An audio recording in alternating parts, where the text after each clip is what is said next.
Hey guys, Mr. B here, and in this video we're going to be going over the chapter 11.1 notes on describing chemical reactions. Alright, so writing chemical reactions, how do you write a word equation? So understand that when we're writing chemical reactions, there's a general formula where we have names of the reactants to the left, and then we have names of the products to the right, and we have plus signs that separate everything out, and this arrow that separates out the reactant side from the product side. Okay. Now it shows here two reactants and two products. You can have any number of reactants and any number of products. You can have one reactant and two products, or two reactants and one product, or any number. Okay. But the arrow is the dividing line, and we have plus signs between every piece. In a word equation, we'd be writing the names of these things. In a chemical equation, we'd be writing chemical formulas. So here's an example of one. So we have methane plus oxygen makes carbon dioxide and water. So this would be like the gas that comes out of your stove if you have a gas stove. So it shows that methane and oxygen are reactants, carbon dioxide and water are products. Here's another example. Iron and oxygen make iron 3 oxide. So this is rust. So again, iron and oxygen are reactants. Iron 3 oxide is a product. One more. This one is hydrogen peroxide. So we'll see that there's only one reactant here, hydrogen peroxide, and then makes water and oxygen. And this should technically be a plus sign, but hydrogen peroxide actually reacts with ultraviolet light. So it reacts with sunlight, and it decomposes very quickly. That's why if you have any hydrogen peroxide in your house, it's in a dark brown bottle to protect it from sunlight. Otherwise, it'll break down into basically just water, and then it's not very helpful at that point anymore. So, all right. So obviously, word equations are kind of just a good beginning point, but that's not really what we want to do. We are looking to write out chemical equations, right? So a chemical equation is the representation of a chemical reaction. Again, we have formulas of the reactants on the left, and then we have formulas of products on the right, okay? So we can take, for example, one of these and turn this word equation into a chemical equation. Okay, so if we wanted to make this a chemical equation, we would need to write chemical formulas for this. So iron is Fe, oxygen is O, but oxygen is a Brinkelhoff. So basically, it is one of the 7 elements that when it's by itself, it is diatomic. So just to remind you of these, because this was back in like chapter 8, and it's been a while, okay? There are 7 elements that when they're by themselves, meaning they're not bonded with anything, they always exist with a 2 on them, okay? So there's Br. So there's the reason why I say Brinkelhoff. So there's B if we spell it out, BRIN CL H O and F. Okay, that's why I say Brinkelhoff. So if you spell out Brinkelhoff, those are all of the elements that when they're by themselves, they're not bonded with anything, they are diatomic. So oxygen is one of them. So when you have oxygen by itself, and it's not bonded to any other element, it's O2, not just O. And then this makes iron 3 oxide, which would have a chemical formula of Fe2O3. Okay. Now I'm not going to go into how do we write all the chemical formulas and stuff. That was back from chapter 9. If you don't remember how to write ionic chemical formulas, go back, watch those videos. It's going to be very important in this chapter that you know how to write chemical formulas. Okay. If you mess these up, it pretty much just messes everything up. So this would be an example of a chemical equation from this word equation where we've taken everything and we've written chemical formulas rather than names. So how do you write a skeleton equation? All right. So first off, what is a skeleton equation? So this is very similar. This is exactly what we just did. We write the formulas of the reactants to the left. We have the yield or the arrow sign in the middle, and we have formulas of the products to the right. So this that I just wrote out here, this is a skeleton equation. Okay, so this is a skeleton equation, and this one above is a word equation. Now you might be thinking, well, what's a skeleton equation? I thought this is just a chemical equation, right? What does that mean? So think of a chemical equation like a recipe, okay? If you've ever, followed a recipe before, like to make a cake or to make dinners, whatever, typically it doesn't just like tell you what you need. It tells you what you need and how much, right? So imagine that we had a recipe to like make a cake, and it's like, yep, get some flour, get some eggs, some milk, some sugar, some vanilla, some cinnamon, and you put it all in a bowl and mix it together. You're probably going to go, well, how much flour? How much milk? How many eggs? How much sugar? How much vanilla? How much cinnamon, right? So this equation here, this might look like it's good. Like, well, I don't see what's wrong with this, right? Well, there's a problem, and the problem is it doesn't tell us how much. It doesn't tell us how much iron, how much oxygen, and how much of this can we make. Okay, now in a little bit here, we're going to get into what we call balanced equations, in which case that at that point you'll understand what I'm talking about and how this doesn't show us how much we need. Okay, but there are things that we need to put here to make this work. Okay, this little table here is actually pretty important. It shows a bunch of like symbols and stuff that you typically see when you're writing chemical equations and what they mean. So this can be helpful to kind of keep track of and remember, especially as we get further into this this chapter, because we're going to see a lot of these symbols. Okay, so let's take a look at our first example problem here. Let's delete this picture and let's insert a text box so that we can do some typing as usual. So it says hydrochloric acid and solid sodium hydrogen carbonate are shown before being placed in the beaker to react. All right, we just erased the picture. The products formed are aqueous sodium chloride, water, and carbon dioxide gas. Write a skeleton equation for this chemical reaction. All right, so there's a lot of stuff going on here. So let's try to like break this down a little bit, okay? Let's try to figure out what are our reactants and what are our products. And let's maybe write a word equation first so that we can kind of organize everything before we worry about writing chemical formulas. So it says hydrochloric acid and solid sodium hydrogen carbonate are shown before being placed in the beaker to react. So our reactants are going to be hydrochloric acid and solid sodium hydrogen carbonate. Now the solid part is just telling you what physical state it is. We don't need to include that, so we're just going to write sodium hydrogen carbonate. Okay, so they're being placed in a beaker to react. So those are going to react, and it says the products formed are, okay, so we're going to make some products. Products formed are aqueous sodium chloride. Aqueous means it's dissolved in water, but we don't need to include that in our thing, because it's not part of the chemical name, it's just the physical state. So sodium chloride, water, and carbon dioxide gas. So carbon dioxide.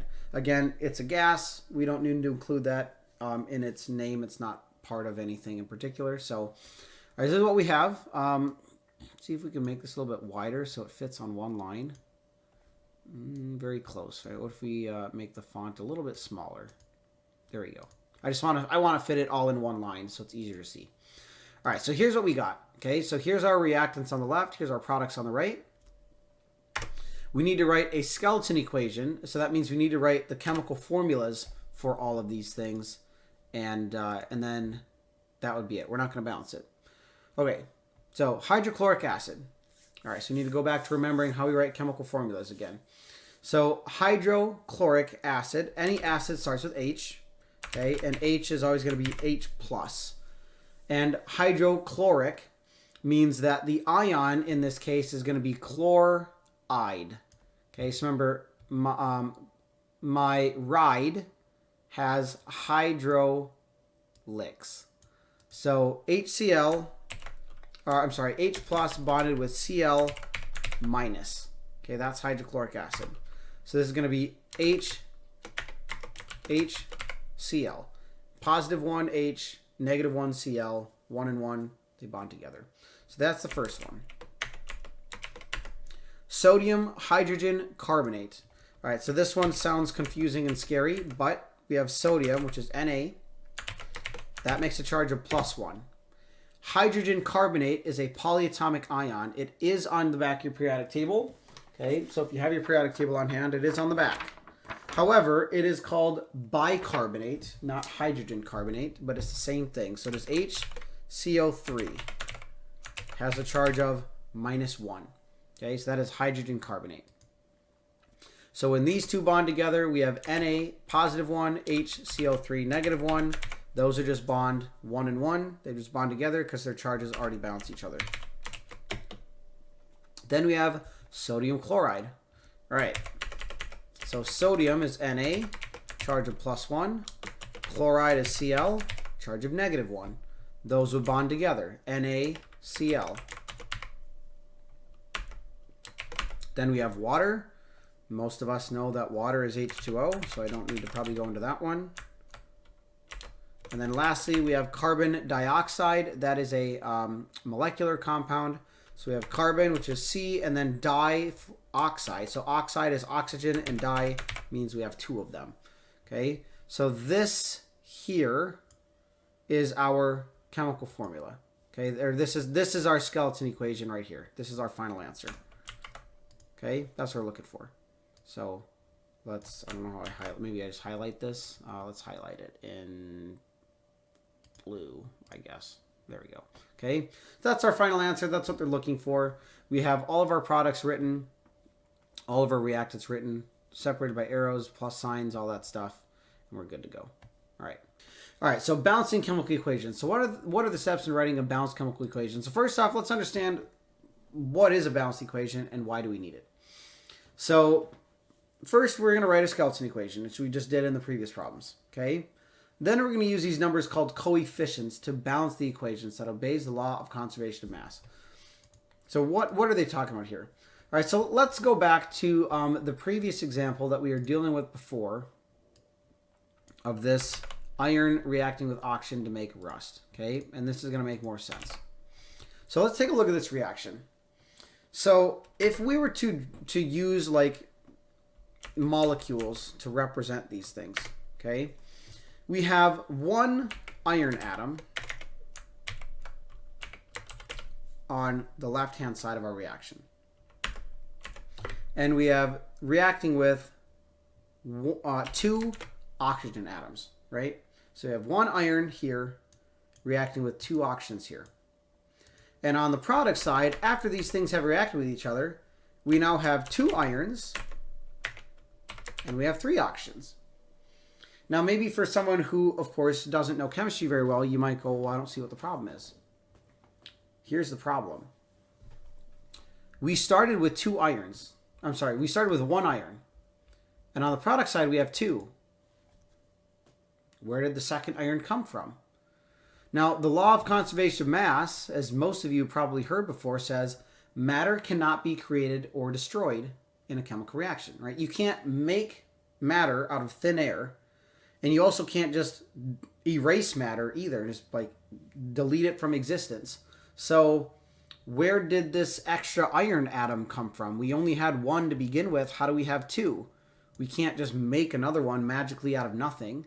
As well as we started with two oxygens, and over here we have three. Again, we have an extra oxygen here. Where did it come from?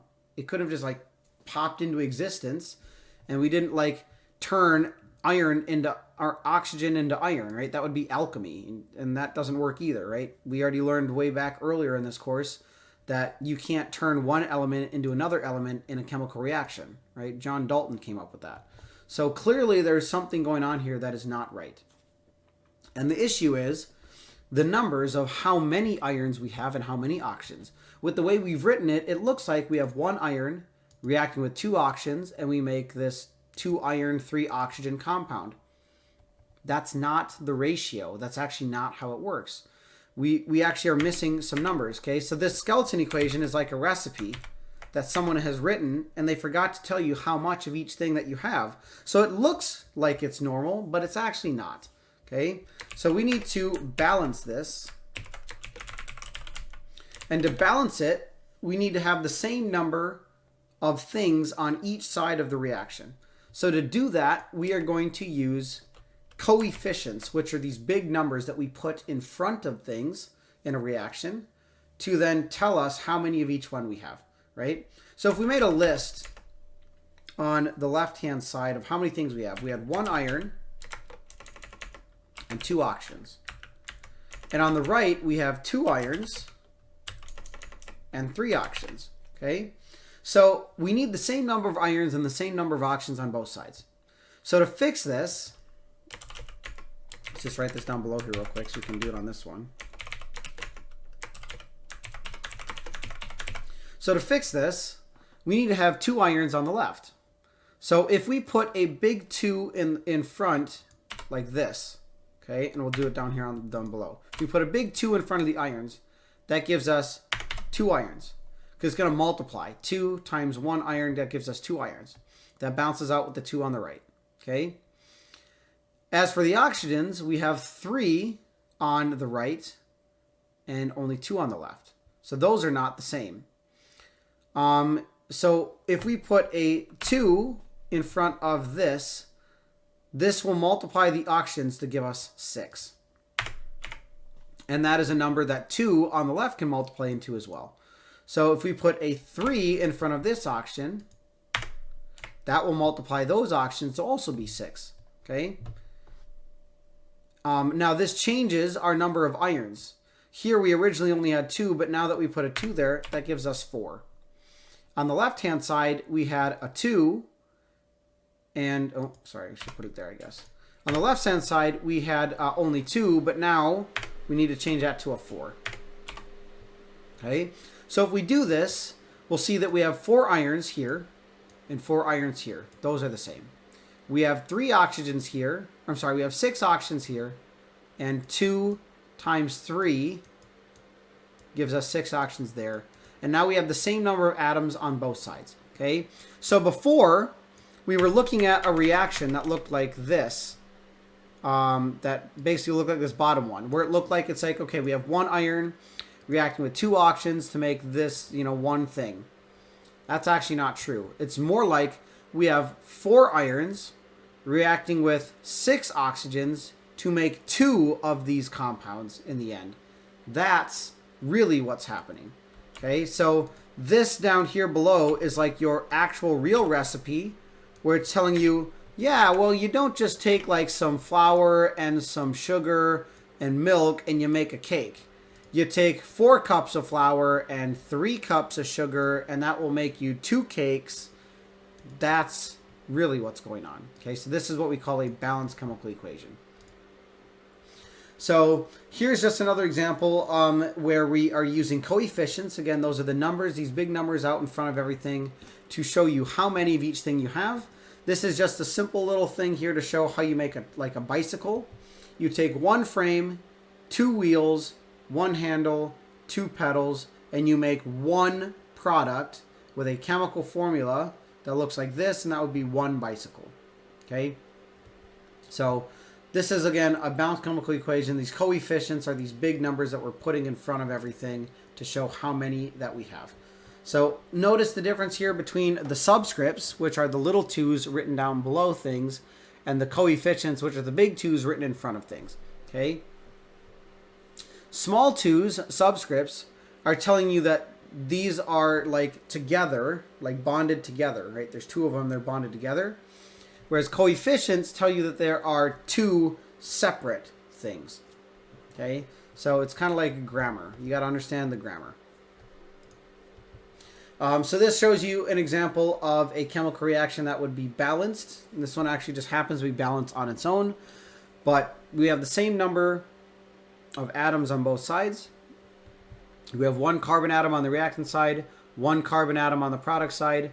We have 2 oxygen atoms on the reactant side, 2 oxygen atoms on the product side. This would be balanced. And this is actually a chemical reaction that is already balanced completely on its own without having to do any coefficients. That sometimes that's just how it happens to work out. So not every chemical equation actually needs to be balanced. Some just automatically are balanced on their own, like this one. All right, so let's take a look at another example here, okay? So we are going to write out the reaction between hydrogen and oxygen to form water. And they want us to write the balanced equation. All right, so let's start with the word equation. So we have hydrogen reacting with oxygen to form water. Okay, that's a word equation. Let's write the chemical formulas. So we have H2. Okay, so H2 is a Brinkelhoff. Again, just to remind you, let's go back to the stuff at the beginning I had written out. and that is here.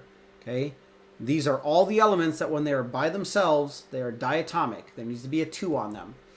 So when we write H and O by themselves, it's H2 and O2, not just H and O. So H2 plus O2 makes H2O. That's our skeleton equation.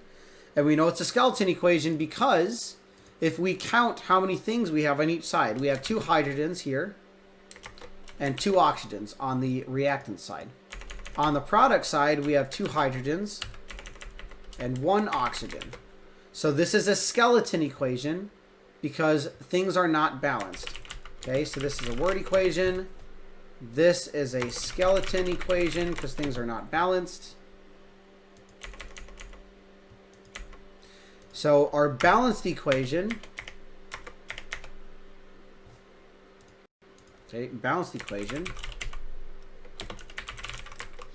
needs to have coefficients in front of everything to make it properly balanced out. So balanced chemical equation, again, we're going to have H2 plus O2 to make H2O. And the only thing here that's not balanced is the oxygens. So we only have 1 oxygen on the right. We have 2 on the left. So let's put a 2 here. Okay. So if we redo our count down here, down below, let's just do this. Let's copy this and let's just paste it down here. Like this. Okay. So we put a 2 here. That gives us 2 oxygens. That also now changes our hydrogens from being 2 to being 4. So on the left-hand side, our oxygens are balanced, but our hydrogens are not balanced anymore. So in order to make this a 4, we're going to need to put a 2 there. That will change our 2 hydrogens to being 4 hydrogens, which will balance out with the ones on the right. The oxygens are still balanced, and so this is our balanced equation, and that's what they are looking for. Okay, that is our final answer. The main thing also to understand is that these numbers need to be the smallest whole numbers that you can get. So what I mean by that is this. Let's say that we balance this out and it becomes 4H2 plus 2O2 and 4H2O. Okay, let's say that we did this. We can reduce all of these numbers, right? Like we could divide a 2 out from this, and from this. They can all be reduced down. And sometimes when you're balancing, you might actually miss the first numbers and you might get it right like at higher numbers. In which case, notice that if you can reduce the numbers, you have to simplify them down to the smallest whole numbers you can get. So in this case, we could divide a 2 out from everything and divide this, 4 divided by 2 would give us 2. 2 divided by 2 would give us 1, which we don't write. And 4 divided by 2 would give us 2. It would reduce down. Okay, so the numbers that we have need to be the smallest whole numbers you can get. If you can reduce them down, reduce them down. In this case, though, we have 2, 1, 2. There's no common denominator that you can do from those without getting fractions. So that is all we can do. That's the best we got. That's our answer. Okay. All right. Take a look at another one here. So this one says aluminum is a good choice for outdoor furniture because it reacts with oxygen in the air to form a thin protective coating of aluminum oxide. Balance the equation. All right. So they just want us to balance it. We don't even need to write anything else out. So let's just write this down below. So Al plus O2 makes Al2O3. Let's make a list real quick of what we've got on each side. So we have 1 aluminum. Hold on 1 second here. All right, so we have 1 aluminum. We have 2 oxygens on the reactant side. Ooh.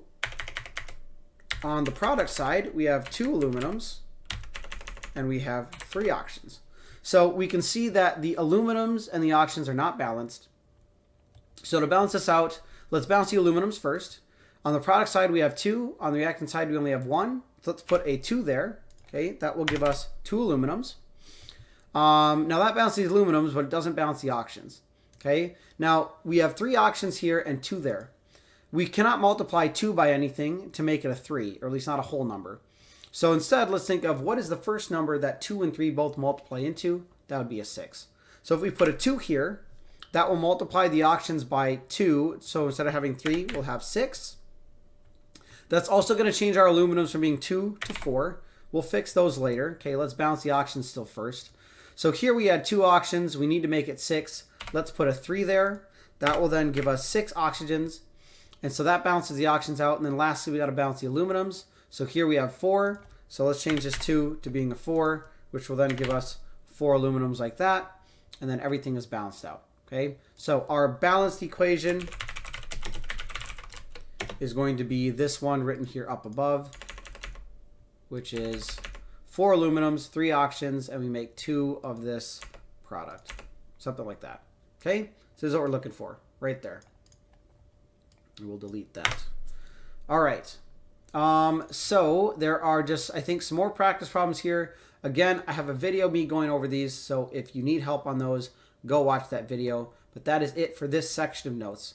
All right, guys, I will see you in chapter 11.2. Bye.